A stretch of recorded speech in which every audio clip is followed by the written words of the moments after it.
चलिए जानते हैं आज की देश और दुनिया की सिलेक्टेड काम की और बड़ी खबरों को सिर्फ 10 मिनट में। लेकिन अभी तक आपने इस वीडियो को लाइक नहीं किया है तो भी लाइक कर दीजिए और चैनल को भी सब्सक्राइब कीजिए। तो चलिए बढ़ते हैं दोस्तों अपनी अगली खबर की ओर। नवाज शरीफ की बेटी मरियम नवाज ने रचा इतिहास, पंजाब प्रांत की पहली महिला सीएम चुनी गई। खबर निकलकर सामने आई है। पाकिस्तान के पूर्व सीएम नवाज शरीफ की बेटी मरियम नवाज पाकिस्तान के पंजाब प्रांत की सीएम चुनी गई हैं। इसके साथ ही मरियम नवाज ने इतिहास रच दिया क्योंकि मरियम नवाज पंजाब की पहली महिला सीएम है। मरियम नवाज को 220 वोट मिले और उन्होंने सुन्नी इत्तेहाद काउंसिल के उम्मीदवार राना आफ्ताब अहमद को हराया है। सुन्नी इत्तेहाद काउंसिल के सदस्यों ने वोटिंग का बहिष्कार किया। ऐसे में राना आफ्ताब अहमद को कोई वोट नहीं मिला। बढ़ते हैं दोस्तों अपनी अगली खबर की ओर। फिलिस्तीन के प्रधानमंत्री मोहम्मद शताये ने दिया इस्तीफा, इजराइल हमास युद्ध के 20 पद छोड़ने का ऐलान। खबर सामने आई है। फिलिस्तीन के प्रधानमंत्री मोहम्मद शताये ने इस्तीफा दे दिया है। उन्होंने सोमवार को अपनी सरकार के इस्तीफे की घोषणा की। मोहम्मद शताये ने सोमवार को एक प्रेस कॉन्फ्रेंस के दौरान कहा कि उन्होंने राष्ट्रपति महमूद अब्बास को अपना इस्तीफा सौंप दिया है। फिलिस्तीनी सरकार वेस्ट बैंक के कुछ हिस्सों पर शासन करती है। रिपोर्ट के मुताबिक कब्जे वाले वेस्ट बैंक में बढ़ती हिंसा और गाजा युद्ध के कारण फिलिस्तीनी प्रधानमंत्री मोहम्मद शताये ने इस्तीफे की घोषणा की।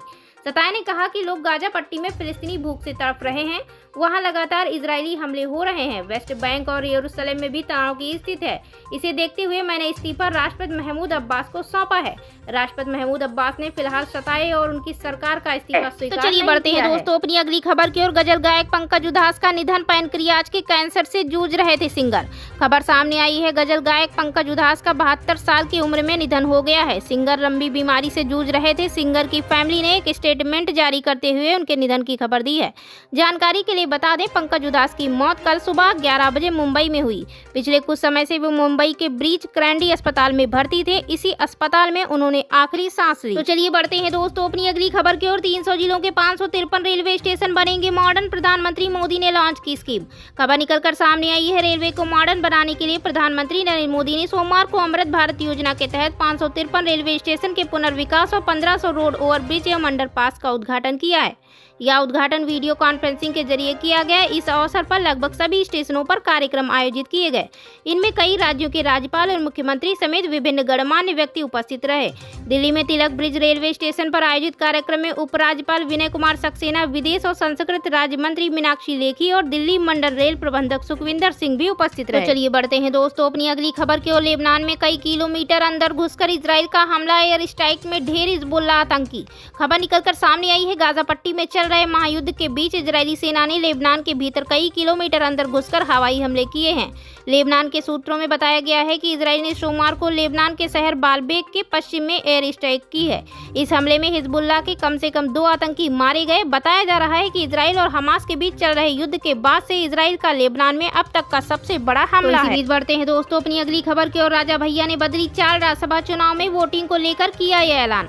खबर सामने आई है। उत्तर प्रदेश की 10 राज्यसभा सीटों के लिए कल मंगलवार को चुनाव होना है। इस चुनाव में भाजपा के 7 और सपा के 2 उम्मीदवारों की जीतने का रास्ता साफ है, लेकिन 10वें उम्मीदवार को लेकर खींचतान जारी है।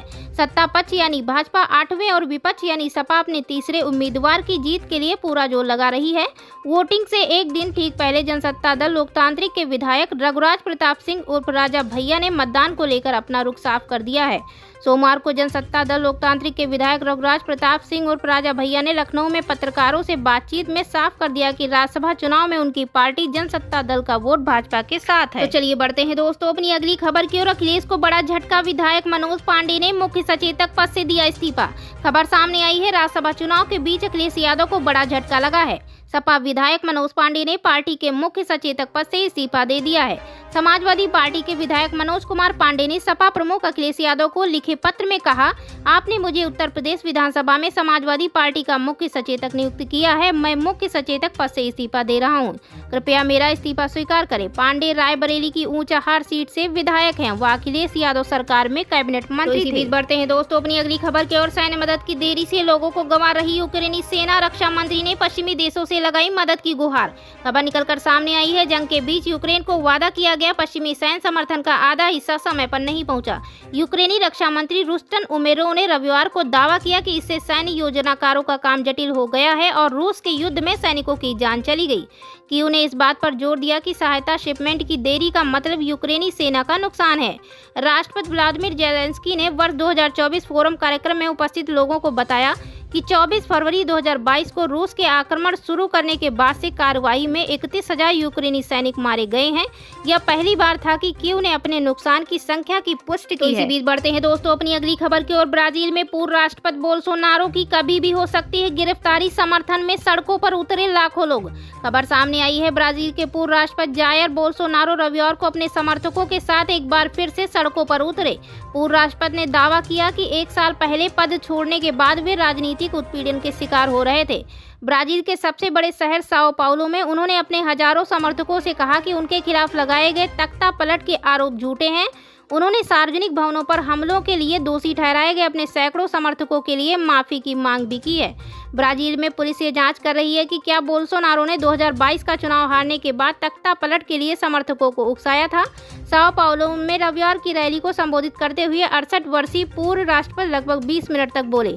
इस दौरान उन्होंने अपने खिलाफ लगे आरोपों को राजनीति से प्रेरित बताते हुए खारिज कर दिया। इसी बीच बढ़ते हैं दोस्तों अपनी अगली खबर की ओर। राज्यसभा की 15 सीटों पर चुनाव आज। यूपी कर्नाटक में क्रॉस वोटिंग का डर, हिमाचल में कांग्रेस की जीत तय। खबर निकलकर सामने आई है, देश में 3 राज्यों की 15 राज्यसभा सीटों के लिए मंगलवार को चुनाव होने जा रहे हैं। ऐसे में जिन राज्यों में वोटिंग होनी है उनमें उत्तर प्रदेश की 10, कर्नाटक की 4 और हिमाचल प्रदेश की 1 सीट शामिल है। यूपी और कर्नाटक में क्रॉस वोटिंग का संशय बना हुआ है, जबकि हिमाचल में कांग्रेस उम्मीदवार की जीत लगभग तय मानी जा रही है। दरअसल 15 राज्यों में राज्यसभा की 56 सीटें खाली हैं। इनमें 12 राज्यों की 41 राज्यसभा सीटों पर उम्मीदवार निर्विरोध चुन लिए गए हैं। राज्यसभा चुनाव के लिए सुबह 9 बजे वोटिंग शुरू होगी, जो शाम 4 बजे तक जारी रहेगी। इसके बाद शाम 5 बजे से वोटों की गिनती शुरू हो जाएगी, जबकि रात तक नतीजे आने की उम्मीद है। तो चलिए बढ़ते हैं दोस्तों अपनी अगली खबर के। नीति आयोग ने दे दी खुशखबरी, बताया देश में घटकर अब कितनी रह गई गरीबी। आपको बता दें, नीति आयोग ने राहत की खबर दी है। सीईओ BVR सुब्रमण्यम ने देश में गरीबी घटकर 5% पर आने की बात कही है। दरअसल हाल ही में सांख्यिकी कार्यालय की तरफ से ताजा सर्वे जारी किया गया है, जिसमें पता चल रहा है कि ग्रामीण खपत मजबूत बनी हुई है और शहरी खपत में अंतर कम होता जा रहा है। टाइम्स ऑफ इंडिया की रिपोर्ट के अनुसार सुब्रमण्यम ने कहा, इस सर्वे डेटा के आधार पर देश में गरीबी का स्तर 5% के आसपास या इससे कम हो सकता है। आंकड़े बताते हैं कि साल 2011-12 में भोजन पर खर्च 53% था, जो 2022-23 में घटकर 46.4 पर आ गया है। ताज़ा आंकड़े बताते हैं कि घरेलू उपभोग खपत में तेजी से बदलाव आया है, जहां भोजन और अनाज की हिस्सेदारी कम हुई है। तो चलिए बढ़ते हैं दोस्तों अपनी अगली खबर की ओर। नवाज शरीफ की बेटी मरियम नवाज ने रचा इतिहास, पंजाब प्रांत की पहली महिला सीएम चुनी गई। खबर निकलकर सामने आई है, पाकिस्तान के पूर्व सीएम नवाज शरीफ की बेटी मरियम नवाज पाकिस्तान के पंजाब प्रांत की सीएम चुनी गई हैं। इसके साथ ही मरियम नवाज ने इतिहास रच दिया, क्योंकि मरियम नवाज पंजाब की पहली महिला सीएम है। मरियम नवाज को 220 वोट मिले और उन्होंने सुन्नी इत्तेहाद काउंसिल के उम्मीदवार राना आफ्ताब अहमद को हराया है। सुन्नी इत्तेहाद काउंसिल के सदस्यों ने वोटिंग का बहिष्कार किया। ऐसे में राना आफ्ताब अहमद को कोई वोट नहीं मिला। बढ़ते हैं दोस्तों अपनी अगली खबर की ओर। फिलिस्तीन के प्रधानमंत्री मोहम्मद शताये ने दिया इस्तीफा, इजराइल हमास युद्ध के 20 पद छोड़ने का ऐलान। खबर सामने आई है, फिलिस्तीन के प्रधानमंत्री मोहम्मद शताये ने इस्तीफा दे दिया है। उन्होंने सोमवार को अपनी सरकार के इस्तीफे की घोषणा की। मोहम्मद शताये ने सोमवार को एक प्रेस कॉन्फ्रेंस के दौरान कहा कि उन्होंने राष्ट्रपति महमूद अब्बास को अपना इस्तीफा सौंप दिया है। फिलिस्तीनी सरकार वेस्ट बैंक के कुछ हिस्सों पर शासन करती है। रिपोर्ट के मुताबिक कब्जे वाले वेस्ट बैंक में बढ़ती हिंसा और गाजा युद्ध के कारण फिलिस्तीनी प्रधानमंत्री मोहम्मद शताये ने इस्तीफे की घोषणा की। शताये ने कहा कि लोग गाजा पट्टी में फिलिस्तीनी भूख से तड़प रहे हैं, वहां लगातार इजरायली हमले हो रहे हैं। वेस्ट बैंक और यरूशलेम में भी तनाव की स्थिति है। इसे देखते हुए मैंने इस्तीफा राष्ट्रपति महमूद अब्बास को सौंपा है। राष्ट्रपति महमूद अब्बास ने फिलहाल शताये और उनकी सरकार का इस्तीफा स्वीकार। तो चलिए बढ़ते हैं दोस्तों अपनी अगली खबर की ओर। गजल गायक पंकज उधास का निधन, पैनक्रियाज के कैंसर से जूझ रहे थे सिंगर। खबर सामने आई है, गजल गायक पंकज उधास का 72 साल की उम्र में निधन हो गया है। सिंगर लंबी बीमारी से जूझ रहे थे। सिंगर की फैमिली ने एक स्टेटमेंट जारी करते हुए उनके निधन की खबर दी है। जानकारी के लिए बता दें, पंकज उधास की मौत कल सुबह 11 बजे मुंबई में हुई। पिछले कुछ समय से वो मुंबई के ब्रीच कैंडी अस्पताल में भर्ती थे। इसी अस्पताल में उन्होंने आखिरी सांस ली। तो चलिए बढ़ते हैं दोस्तों अपनी अगली खबर की ओर। 300 जिलों के 553 रेलवे स्टेशन बनेंगे मॉडर्न, प्रधानमंत्री मोदी ने लॉन्च की स्कीम। खबर निकलकर सामने आई है, रेलवे को मॉडर्न बनाने के लिए प्रधानमंत्री नरेंद्र मोदी ने सोमवार को अमृत भारत योजना के तहत 553 रेलवे स्टेशन के पुनर्विकास और 1500 रोड ओवरब्रिज एवं अंडरपास दूतावास का उद्घाटन किया है। यह उद्घाटन वीडियो कॉन्फ्रेंसिंग के जरिए किया गया। इस अवसर पर लगभग सभी स्टेशनों पर कार्यक्रम आयोजित किए गए। इनमें कई राज्यों के राज्यपाल और मुख्यमंत्री समेत विभिन्न गणमान्य व्यक्ति उपस्थित रहे। दिल्ली में तिलक ब्रिज रेलवे स्टेशन पर आयोजित कार्यक्रम में उपराज्यपाल विनय कुमार सक्सेना, विदेश और संस्कृति राज्य मंत्री मीनाक्षी लेखी और दिल्ली मंडल रेल प्रबंधक सुखविंदर सिंह भी उपस्थित रहे। तो चलिए बढ़ते हैं दोस्तों अपनी अगली खबर की ओर। लेबनान में कई किलोमीटर अंदर घुसकर इजराइल का हमला, एयर स्ट्राइक में ढेर हिजबुल्लाह आतंकी।